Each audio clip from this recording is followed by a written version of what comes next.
Nama kun waa kudha saddeetii duu deebitee waggaatti sammadoos waggaa nu gaafattu namni hedduun waggaa gaafatu waa lama jira.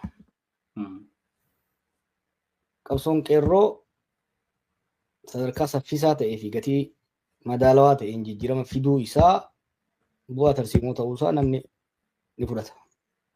Kan itti qeeqamnu garuu jijjiirama dhufe san itti abboomuudhaan uummanni injifannoo argamsiisanitti abbaa ta'ee sirna dimokiraatawaa kan hidhaaf ajjechaan irraa dhaabatu kasaamichi irraa dhaabatee ittiin misoomu jaarsuu hin dandeenyedha.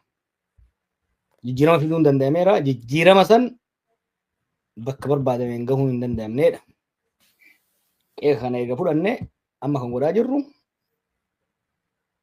hir'inoota jijjiiramoota sadeen amma dura dabranii 74 91 2018 kana hunda keessatti qabsaa'onni hirmaataa turan. Hubadhu warri siyaasatti wal geenye kun sadeen kana keessatti kan hirmaateetu wal gahe. Obbo Xafaa Abdii warra san durarraa kaasee qabsoo kana bu'uureesse Profeesar Mahammad hayyuu bara sanirraa kaasee beekumsa maddisiisaa ture. Achirraa kaasee Dr. Bayaan dabalatee Profeesar Qaayilis warra bara dargiitis ce'umsa 91tis itti dhiyeenyaan argaa ture. Warri hafne immoo warri boodarra jirru immoo ce'umsa 2018 keessatti hirmaachaa warra turredha. So we have accumulated experience. Ce'umsa sadan kana sirriitti xiinxallee jechuudha. Maaliif ce'umsa fiduu hin danda'ame? Jijjiirama fiduu hin danda'ame? Jijjiirama san bakkaan gahu. Jijjiiramoota kana hundarraa waan arganne qabna, waan dhabnee qabna, bakka garaa keenyaan geenye waa'ee. Jijjiiramni itti aanee dhufu kun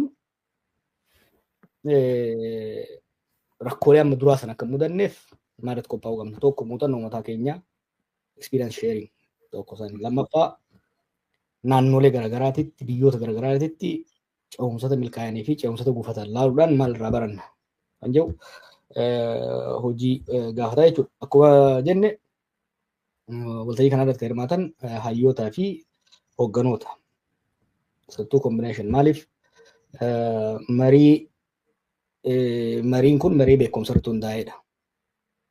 Siyaasaa tokko bakkaan gahuudhaaf, qabsoo tokko bakkaan gahuudhaaf, biyya hoogganuudhaaf beekumsa barbaachisa. Beekumsi immoo kun immoo hojii sadii gulantaa sadii jala dabruu qaba. Beekumsa ni maddisiifta knowledge production. Beekumsa kana immoo ni aqaarta knowledge packaging. Dan beekumsa maddisiiftee haqaartee tolchite kana immoo uummataan geessa yookiin immoo hojiitti hiikta. So hayyoonni walitti qabamanis calisanii barsiisaa yuunivarsiitii qofa miti. Public intellectuals jechuun hayyoota beekumsa qabanii fi beekumsa san immoo dhimma uummataatiif hojiirra oolchan yookiin immoo uummata dubbatan jechuudha. Hoogganoonni dhufanis hoogganoota practically dirree qabsoo keessatti hirmaataa turan kana waan ta'eef hojii sadeen kana wal simsiisuun ce'umsa itti aanu mirkaneessuudhaaf yookiin immoo milkeessuudhaaf barbaachisaa ta'a jennee waan abdannee fi mariin sun godhame. Mariin kun ifa haa ta'u malee san dura bifa adda addaatiin godhamaa ture, ammallee godhamaa jira, gara fuulduraas hin godhamaa jechuudha. Kan kufu I think ammatti jijjiirama fiduun akka danda'amu muuxannoo beekumsa gahumsa sanii akka qabnu waan iddoo nama falmisiisu natti fakkaatu. Sanumaa alattu shoorri keenya parsantii 20 jeetiin jira. Sanumaan alattu 50 balaan wal waraansaa kufaatiin diinagdee ittiin taphate Abiyyi bara. Wal waraansaan gara biliyoona 50 60 ta'u dhabamsiise. Investmentiin dhaabatee gargaarsi dhaabatee diinagdeen lafa ga'ee jira. Kachirraa hafte bilachina jalatti baase. Hammattu jedhetti IMF irraa liqeeffate. Nama already dhukkubni hamaan qabee sireerra jirutti heexoo yoo kenniteef mana fincaanii dhaqee achumatti hafa. What have we did to the economy literally? Diinagdee economy lolaan caccabe. Ta'irraa hafte bilachina cinqisaase fuudhee heexoo IMF itti naqe. Kanaaf ka'uun danda'u boodarratti deebina fakkeenya har'a akkaataa itti rakkoo keessaa bahan yaa'anii tokko takka kaayan tokko takka irratti koomentii siif hin godha. Kuni dhibbentaa keenya 20 jijjiirama fiduudhaaf dhibbentaa 20 keenya dalagaa 80 garuu jijjiirama san bakkaan gahu jijjiirama san milkeessuu irratti beekumsa maddisiisu beekumsa san akkaataa qabsaa'otaa fi uummata keenya gahuun haqaaru paakeej gochuu akkasumas beekumsa san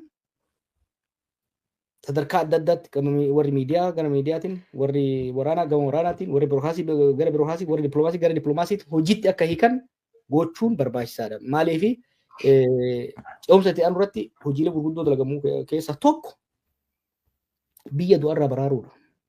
Tokko maaliif sirni kun kufaa jira biyya fudhatee akka hin kufne akkuma gaaf duraatiin jee ergamni dhaloota kana ergamni boqonnaa qabsoo kana this phase of the struggle ergamni guddaan biyya teenyaaf uummata keenya biyyarraa baraaruudha fudhatee akka hin kufne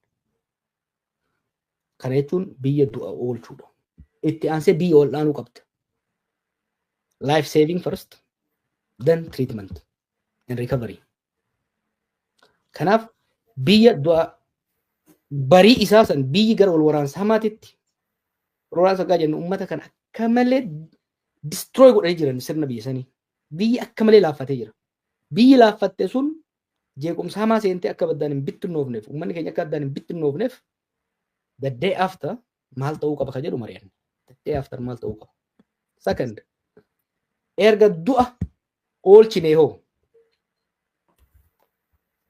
diinagdee namichi kun daaraa godhe hawaasummaa Oromoo jidduttuu waan Oromoo jidduttuu ta'e barwaan laafaa miti abdaamu nama keenya gara Shawaa Lixaa kanatti fi Wallaggatti even Arsii keessatti bakka adda addaatti sababa wal waraansa uumamee kanaan namni wal ajjeesee diina walitti ta'ee jira. Amma ijoollee sanyii fa'aa wajjin galte tana waggaa qeetti deebisan rakkoo hamaatu isaan mudataa jira maaliif namni akka malee wal miidhee jira. Nama kana walitti fayyisuun hojii gaafata. Nu jidduttuu sabuma keenya jidduttuu. San booda saba Solomoota walitti buusee jira. Wal shakkisiisee jira. Walitti diinumseera. Kana walitti fayyisuu nu gaafata. Erga walitti fayyisnee booda immoo biyya kana gara dimokiraasiitti ceesisuudha gaafata jechuudha. Kun dursanii qophii beekumsa maddisiisuu bal'aa hooggansaa fi hayyoota biyyattii jidduutti barbaachisa. Akka Oromoottis wal jidduutti godhaa jirra. Saba Solomoota biraa wajjinis godhaa jirra. Balaan Abiy fide gaddaafaan Abiy fide Oromoo fi Itoophiyaa bira dabartee gaanfa Afrikaatiif naannoo san waan faalteef biyyoota ollaa keenya wajjinis hooggansa biyyoota ollaa keenya wajjinis biyyoota naannoo san irraa hajaa qaban wajjinis marii bal'aa godhaa jirra jechuudha. Dansa egaa kanaafidha mootummaa taankiis baankiis qabu ofii kufee jira. Mootummaan waan ofii isaatiif ofii kuffiseef yookiin immoo hariiroo inni hordofaa jiruu fi nageenya dinagdee akkasumas hawaasummaa fi dippiloomaasii inni hordofeen ofii kuffisee jira.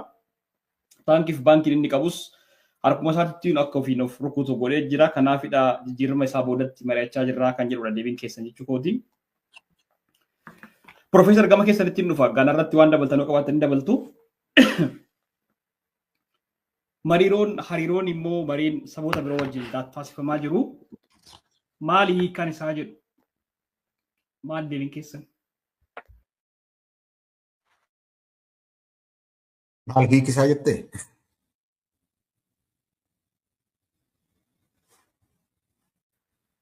Hariiroon namoota siyaasaa biroo wajjin godhanii maal waan ati jette yeroo ammaa kana keessatti akka ilaalcha kootti gaaffiin Oromoon saba biroo wajjin akka kanaan dura barreessitee godhamu kuni Oromoo keessaa waan qabu natti hin fakkaatu akka ammaatti. Namaaf galchaadhifama. Gaaffiin kan koo sirriitti ifa gochuu fi hariiroon saboota biroo wajjin hayyoonni Oromoo godhaa jiran kuni garam nu geessa. Oromoo wajjin mari'annee jirraayi. Kana duras marii kallattii garaatiin obboleettuun qopheessa irratti hirmaata turtanii. Obbo Jawaaris kaleessa dadatu wajjin gaafa taa'ee haasa'uu kallattii garaatiin mariiwwan godhamaa turantu jiru.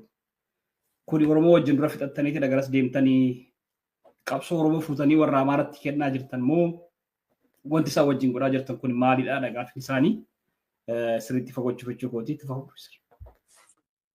Yaa akkasumatti nu badhee gaaffii yeroo ammaa Oromoo keessaati ka'umiitiirraa kan jedhee kana yaade kun sababni isaa wal dhibdeen isaa maali Oromoo gidduutti?